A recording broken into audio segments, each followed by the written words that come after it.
alguém, tá? Então, vamos lá. Paramos aqui nesse exercício, né, para determinar x para que a igualdade a seguir seja verdadeira, né? Então, vou calcular esse determinante dessa matriz 3 por 3, né? Lembra que a gente vai utilizar lá a regra que nós comentamos anteriormente, que é a regra de Sarros, né? Nós vamos copiar as duas, faz um tracejado bonitinho, tá? Por conta dessa limitação aí do recurso para fazer o desenho. Às vezes fica torto e tudo mais para a solução, tá? Copia a matriz, copia, né? Faz um tracejado, copia as duas colunas subsequentes à última, né? E depois você traça aí a diagonal principal, vou fazer com vocês aqui, mas vou fazer já de uma forma direta, tá, gente? Para evitar aqui, ó, eu tenho 2 vezes 2, 4, né? 4 vezes menos 2, resultando aí, deixa eu só chegar aqui, em menos 8, certo? Se eu estiver errado, vocês vão me corrigindo, tá bom? Porque digitando, olhando e fazendo a continha, pode ser que sem querer, acabe me dar esse retorno. Aqui, ó, menos 1 vezes o 1 dá menos 1 vezes o x, né? Aqui também é diagonal principal, isso dá menos x, certo? Aqui a outra, ó, menos x vezes 3 dá menos 3x, x, com menos 1 dá mais 3x, né? Multiplicou ali menos vezes menos, dá mais. Aqui eu já terminei a diagonal principal. Menos a secundária. Olha lá a secundária, o produto da secundária, né? Menos 1 vezes 3 vezes menos 2, isso aqui dá 6 positivo, né? Ó, lembra que menos 2 com menos 1 vai ficar positivo, vezes 3 vai ficar 6 positivo. Então, a secundária deu 6 aqui. Aqui eu tenho 2 vezes 1 vezes menos 1, isso dá menos 2. E, para finalizar, eu tenho 2, né, vezes menos x vezes x. Isso dá menos 2x ao quadrado, certo? Deixa eu ver se eu consigo aqui, que foi direitinho. Menos 2x ao quadrado. Quanto é que isso vai resultar, né? Eu quero saber o valor disso aí, para que essa igualdade se torne verdadeira, isso seja igual a zero, né? Então, vamos lá, ó. Eu tenho menos 8, resolvendo aqui bem devagarzinho, menos 8, menos x com menos 3x, isso dá mais 2x. Gente, se eu estiver errada, vocês vão me consertando, tá? Vão falando aí para mim. Menos, né? Aqui eu tenho 6 com menos 2, eu tenho 4. Então, tem aqui 4, né? Menos 2x ao quadrado. Bem devagarzinho para vocês verem, eu também não correr o risco de errar. Agora, ó, eu já posso tirar essa galera toda do parênteses, né? Eu tenho menos 8 com menos 4. Quanto é que dá isso? Menos 12, né? Então, tenho menos 12. Aqui, o 2x, eu não tenho com quem somar, não tem termo semelhante a ele, então vou repetir. Olha mais entrando aí. Boa noite quem está entrando agora. Tá? Eu já fiz a soma desse com esse. Se você quiser tirar e organizar, pode fazer. Deixa eu só me ajeitar aqui um pouquinho. Aqui eu tenho menos com esse menos, né? 2x ao quadrado fica positivo, tá, galera? 2x ao quadrado. Isso é igual a zero.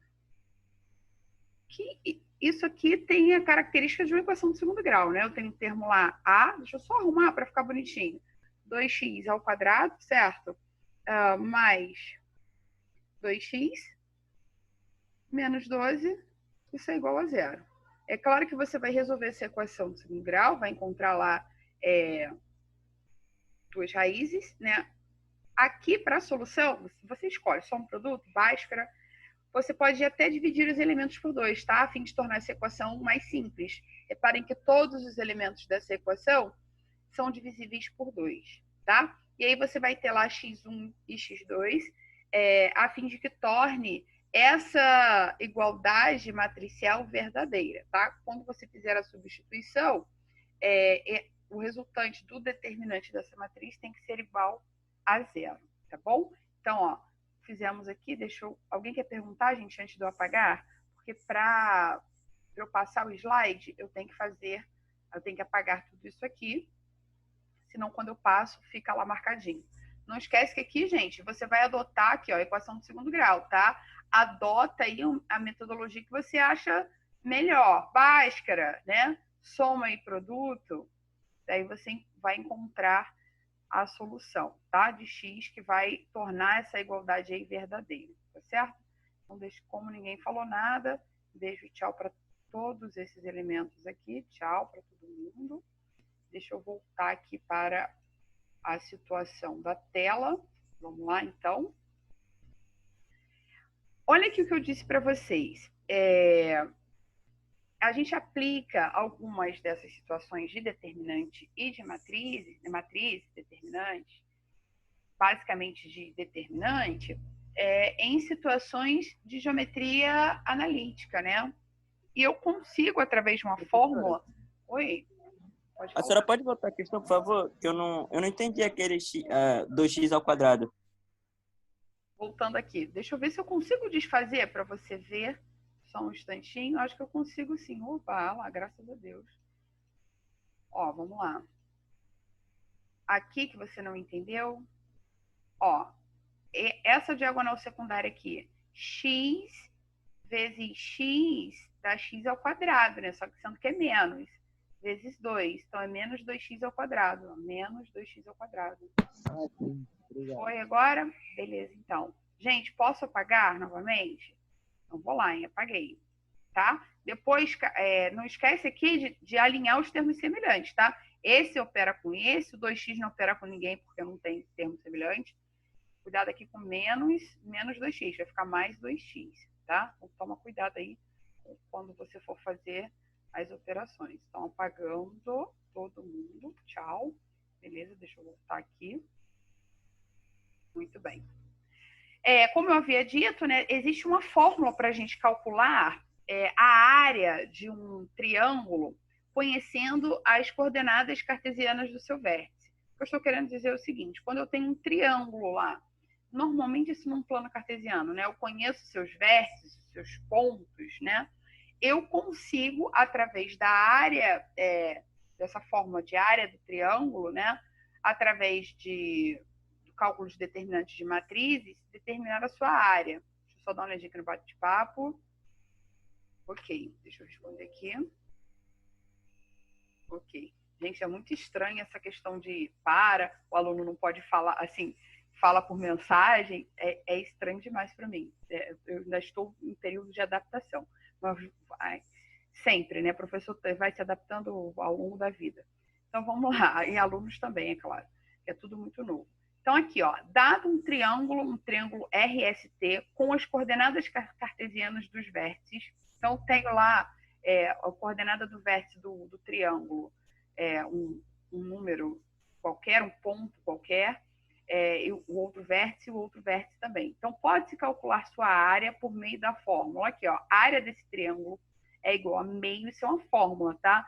Vezes módulo do determinante da matriz que nós vamos montar através desses pontos, tá? Então, pensa lá, tu tem um triângulo, né? E esse triângulo, deixa eu ver aqui se eu vou conseguir fazer para vocês. Ó, tu tem linha reta, né? Ó, um triângulo.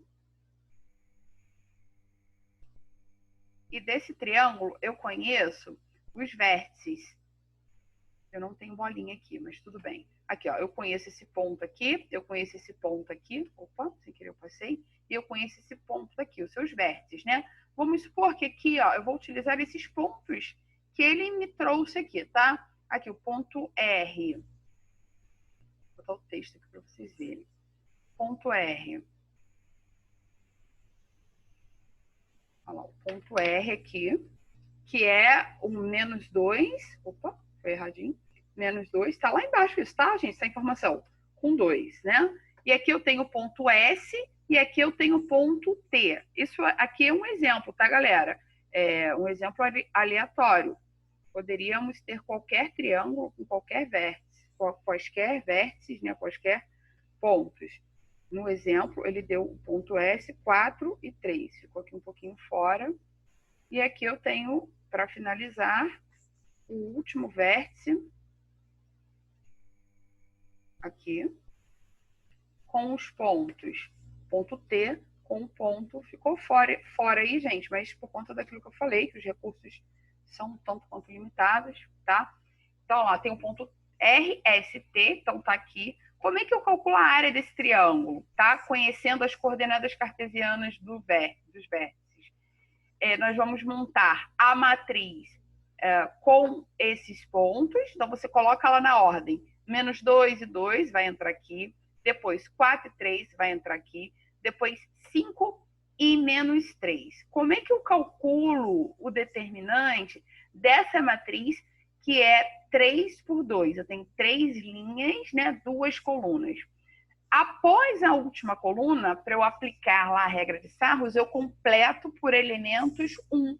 Então, ó, aqui está a última coluna, eu completo com esses elementos iguais a 1, e depois eu vou aplicar a regra, que eu já conheço, que é a regra de Sarros, copiando essas duas colunas subsequentes à última. Então, eu copio essas duas colunas, essa coluna eu vou copiar aqui, esta coluna eu vou copiar aqui, e nós vamos utilizar o método que a gente já conhece, que é multiplicação da diagonal, produto da diagonal principal, dos elementos da diagonal principal, menos, né, o produto da diagonal secundária, tá? É claro que, como a gente está trabalhando com área, isso tudo vem através de um módulo para garantir que esse valor aqui do determinante seja um número positivo.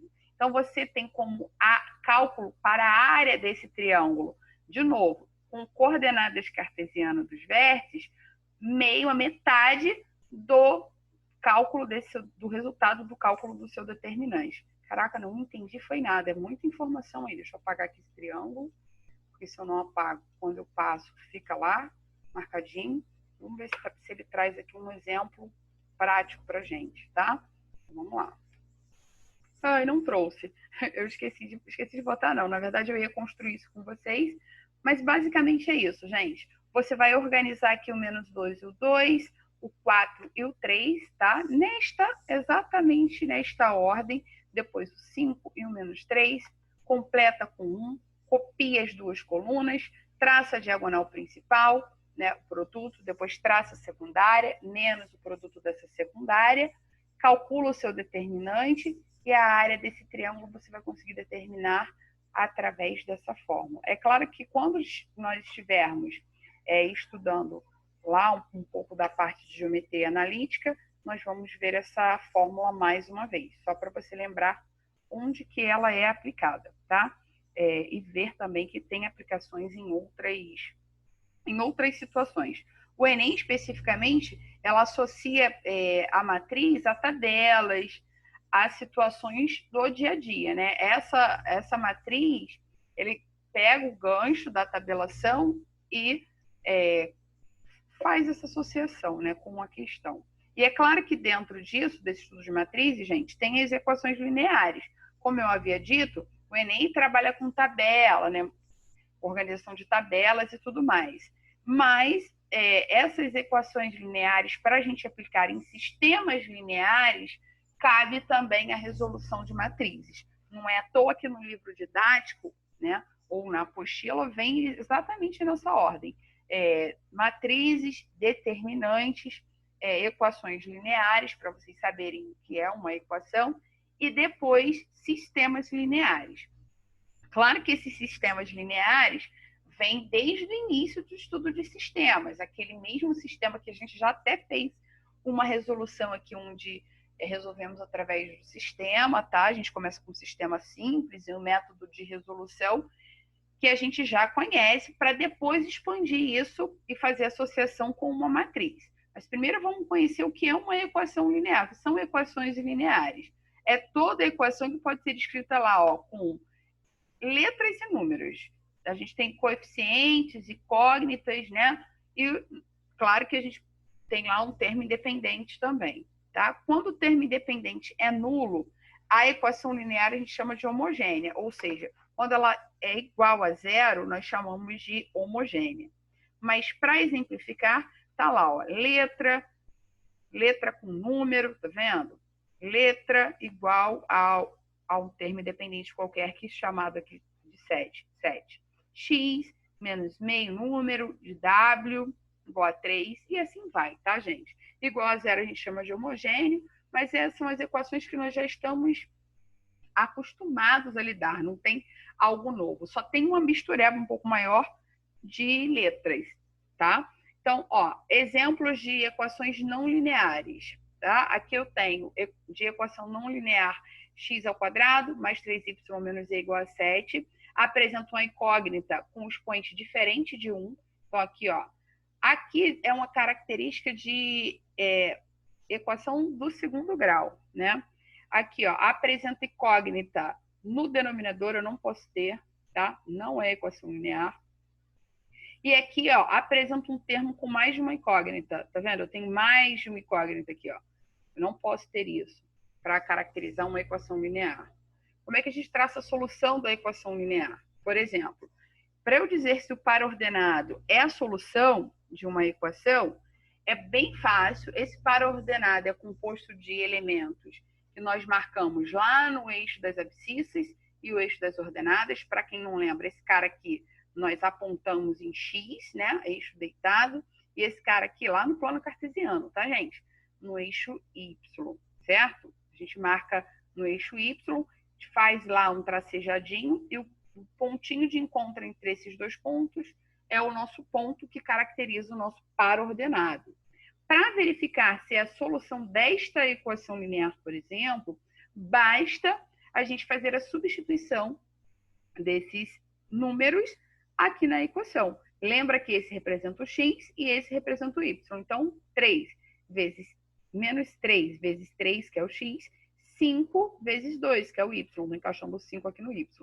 Se for verdadeira essa solução, o par ordenado é solução. Se não for verdadeiro, não é solução. O que eu estou querendo dizer com isso? Após você fazer a substituição e as operações, é claro, isso tem que resultar em 1. Se resultar em algo diferente de 1, não é solução, tá? Eu tenho que ter, ó, uma igualdade verdadeira, tá? Eu não posso ter algo diferente de 1 aqui. Pode acontecer também de eu ter, ó, x, y e z. É claro que vocês no ensino médio não estudam lá essa outra reta, tá? Vocês ficam mesmo no plano cartesiano. Mas pode acontecer de eu ter lá uma terceira reta que já vai para o campo imaginário, uma outra situação, tá? E essa terna aqui ser solução da equação, mas você vai ser solução ou não. Porém, você vai agir da mesma forma, tá? Que com o par ordenado. Esse cara x, esse cara y, se porventura tiver um terceiro elemento, será o z. E aqui foi dado uma equação qualquer, porém, esse trio aqui, esse trio de elementos, 1, 3 e 5, ele não é solução dessa equação linear. Por que ele não é a solução? Ao substituirmos, ó, 3 vezes 1, que representa o x, menos 2 vezes 3, que representa o y, menos 3 vezes z, que é o 5, nós não encontramos 14. Nós encontramos algo diferente de 14. Então, não é solução. Para ser solução, ao substituirmos, nós temos que ter a igualdade verdadeira, tá? Aqui, ó, esse par 0, 0, 0 é a solução dessa equação, que é uma equação homogênea, né? Está igualada a 0. Isso é bem óbvio, né? Substituindo, ó, 0, 0 e 0 vai ser igual a 0. Isso é um fato verdadeiro. Logo, esse trio aqui, né, 0, 0, 0, é a solução dessa equação, tá? Como é que a gente vai, ó, sabendo que o par ordenado 2A e A é a solução dessa equação, 4x mais 3y igual a 10, determinar o valor de A. Basicamente, nós vamos fazer aí a mesma coisa que nós vimos no exemplo anterior. Esse cara aqui substituindo, né, no x e esse cara aqui no y. E o que vai acontecer? Nós vamos ter uma equação sobre a mesma incógnita, né? Então, como é que vai ficar isso na prática? 4 que multiplica, vou botar assim um pontinho, o x é representado por 2a, né? Mais 3 que multiplica, vou botar um pontinho também, embora não precisasse, o y, que é representado por a. Isso vai ser igual a 10, mas ele quer aqui que a gente determine o valor de a. Fazendo a substituição, eu já tenho uma equação em torno de a, né? Ó, 4 vezes 2a, eu tenho 8a, mais 3a. Quanto que é 8 mais 3? 11A, né? 8, 9, 10, 11A igual a 10. O A aqui, esse 11 está multiplicando, vai passar para o outro lado dividindo. Então, vai ficar 10, vou colocar barrinha, tá? Opa. 11A, tá? Então, para que esse par ordenado seja a solução dessa equação, né, linear, o A tem que ser igual a 10 11avos, certo? Alguém quer perguntar antes de eu apagar? Bem tranquilo, né, gente? Essa questão de verificar a situação das equações lineares. Então, deixa eu mudar aqui o cursor, porque senão não consigo passar o slide. Então, galerinha, estendendo aí, né, para os sistemas lineares, sistemas de equações lineares, nós vamos fazer a junção dessas equações, caracterizando aí um sistema. Então, vamos lá. Né, o Pokémon, como eu brinco, vai evoluir, né? Aqui, ó, reparem que eu tenho um sistema, né, de duas equações e duas incógnitas. Eu tenho a equação 1, equação 2, duas letras, né? X e Y. Então, duas equações, duas incógnitas. Mas eu não tenho somente esse formato mais simples, que a gente aprende normalmente no 7º, 8º ano, né? Eu tenho outros formatos também. Eu tenho, ó, duas equações com 3 incógnitas. E assim vai, né? 3 equações aqui com 4 incógnitas, tá vendo? Eu tenho X, né, x1, x2, x3, x4. E aqui, para finalizar, eu tenho 4 equações com 3 incógnitas, x, y e z. É claro que os métodos, galera, para solucionar, nós vamos aliar lá ao estudo das matrizes, tá? Como eu havia dito, esse modelo mais simples, a gente acaba aplicando, normalmente a gente não faz associação dessa matriz 2 por 2, né? Duas equações e duas incógnitas, nós não fazemos a associação com matrizes. Alguns professores fazem, mas eu gosto de deixar o aluno confortável. Se ele sabe fazer a resolução pelo método lá que ele se sente mais à vontade, tem mais domínio, vai encontrar a mesma coisa.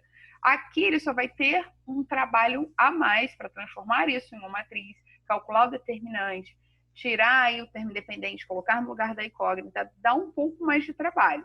Por isso, a indicação para esse modelo de sistema é a resolução através pelo método ou da adição ou da substituição. Então, fiquem à vontade, tá? Para resolver esse especificamente, eu utilizei aqui no slide, foi utilizado o método da adição. Lembra que esse método consiste em você ter dois elementos, ou x ou y, que sejam simétricos, né? Aqui eu não tenho. E quando isso acontece, eu posso transformar a equação. Então, eu optei por multiplicar toda essa equação por 2, tá? A fim de quê? De tornar esse elemento aqui 2, e depois a gente vai poder cortar esse 2 positivo com o menos 2 negativo, tá? E assim a gente consegue traçar a solução dessa equação, tá? Então, multiplicando a primeira por 2, não esquece que são todos os elementos, tá, galera? Ó, 2 vezes 2 dá 4x, 2 vezes y tem mais 2y, e 5 vezes 2 eu tenho 10. A segunda equação está copiada aqui, e depois, ó, tenho dois números simétricos, um beijo, tchau para esses caras. Como estamos utilizando o método da adição, o que nós vamos fazer no próximo passo é a soma. Então, tem 4x mais 3x, resultando aí em 7x. 7x é igual a 14, x é igual a 2. Para eu encontrar o y, como eu faço? Escolhe qualquer uma das equações, ou a equação do sistema anterior ou do sistema alterado. Não vai impactar no seu resultado. A escolha é pessoal. Olha para as equações, define a que for mais fácil. Eu julgo a mais fácil essa primeira equação aqui. Então, é nela que eu vou substituir, tá? Eu encontrei o x igual a 2, 2 vezes 2, mais y igual a 5. Então, seu y vai ser 5 menos 4, que vai resultar, né, em 1. Então, você tem lá como solução desse sistema linear 2 e 1, tá certo? E aqui, como é que você resolveria esse outro sistema de equação aqui? Reparem, gente, que o método da adição é um método que impacta em você tomar certas decisões, tá? Então, o aluno aqui tem que pensar um pouco mais do que no método da substituição, certo?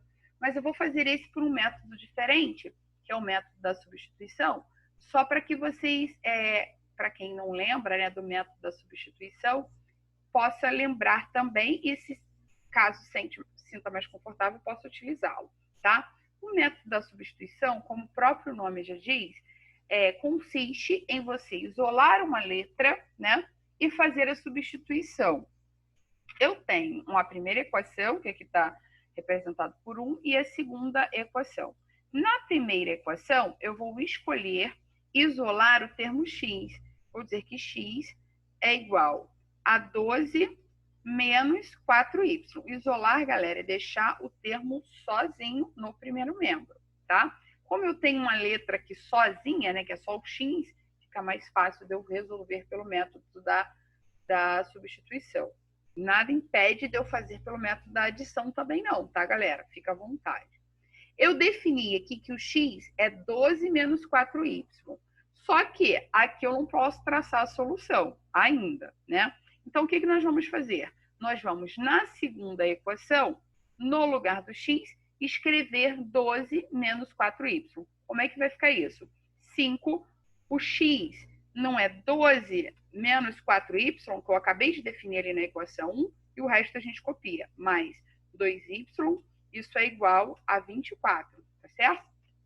Aplicando a distributiva aí, cuidado que aqui tem uma multiplicação, tá, galera? 5 vezes 12, eu tenho 60, né? Depois, menos 5 vezes 4y, 20y, certo? Mais 2y, isso é igual a 24, correto? Opa, botei 25 sem querer, tá? Agora eu tenho 20 menos 20y com mais 2y. Vou organizar aqui assim, talvez fique mais fácil para vocês entenderem, para aqueles que ainda têm um pouquinho de dificuldade, já colocando as letras de um lado e os números de outro, só para que fique mais fácil para você visualizar. Então, arrumei primeiro, tá? Então, aqui eu tenho menos 20 com mais 2y, menos 20y com mais 2y, eu tenho menos 18y, certo? Esse y aqui ficou maiúsculo, mas dá para entender, já troquei. E eu tenho o 60 com 24 com menos 600, dá menos 36, certo? Daí você tem, já sabe que menos divididos por menos, vai ficar positivo, né? Então, não tem necessidade de você fazer a multiplicação aqui por menos 1. Y é igual a 36 divididos por 18, isso resulta em 2. Beleza, encontrei o valor de y. E agora, para fazer a solução e encontrar o valor de x? Volta lá nessa primeira equação, onde você disse que o x é igual, né, a 12 menos 4y. O y que nós encontramos foi 2 vezes 2. Então, o seu x é igual a 12 menos 8. Né? É isso, galera? Então, quanto que vale o x? Opa, botei isso aqui. X igual a 4, tá? Beleza? Encontramos aqui o valor de x e o valor de y. E aí você pode escolher o método que você se sente mais confortável, tá? Particularmente, eu gosto muito do método da adição. Aluno costuma não curtir muito por conta desse pensamento que ele tem que fazer acerca desse método, tá? E acaba que o método da substituição é um método mais mecânico, tá? Mas o que acontece? Aqui eu tenho uma letra, vamos dizer assim, entre aspas, né? Sozinha para eu fazer esse isolamento. E se eu não tivesse? Eu tenho que ter uma carta na manga, principalmente porque os concursos, ele atua exatamente onde você vai ter menos conhecimento, eu tenho que ter essa carta na manga de saber solucionar por outros métodos, tá certo? Então, aqui fizemos pela substituição, porque eu tenho lá esse cara sozinho, então eu fiz o isolamento tranquilamente, mas isso poderia ser um pouco mais complicado, visto que se eu tivesse aqui um número acompanhando essa letra, né, eu teria uma fração, e trabalhar com fração, com decimal, às vezes se torna um pouco mais difícil, tá? Então, a fim de facilitar, dominem os dois métodos, porque dominando, você faz a escolha. E quando a gente faz a escolha sempre por aquilo que é mais simples, né? Normalmente por aquilo que é mais simples, o método mais simples, tá certo? Então vamos lá. Opa, não apaguei. O que a gente vai ter que fazer? Já recebi aqui o anúncio do tempo, infelizmente, né? Na próxima aula a gente vai continuar nesse assunto, não em equação, não exatamente o mesmo, né? A gente já vai alterar aí um pouquinho. Deixa eu mudar aqui. A gente altera um pouquinho. Oh, meu pai, peraí. A gente altera um pouquinho para a classificação desses sistemas, tá? Só a gente vai relembrar.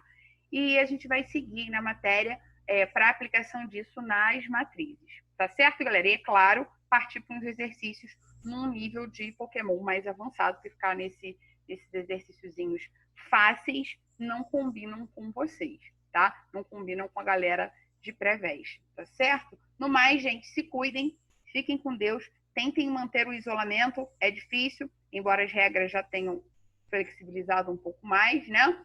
E tentar aí manter os hábitos de higiene os mais saudáveis possíveis, né? Incluindo aí a lavagem das mãos, que é o mais importante, tá bom? Valeu, galera. Um beijo, fiquem com Deus. Até a próxima aula. Tchau, tchau.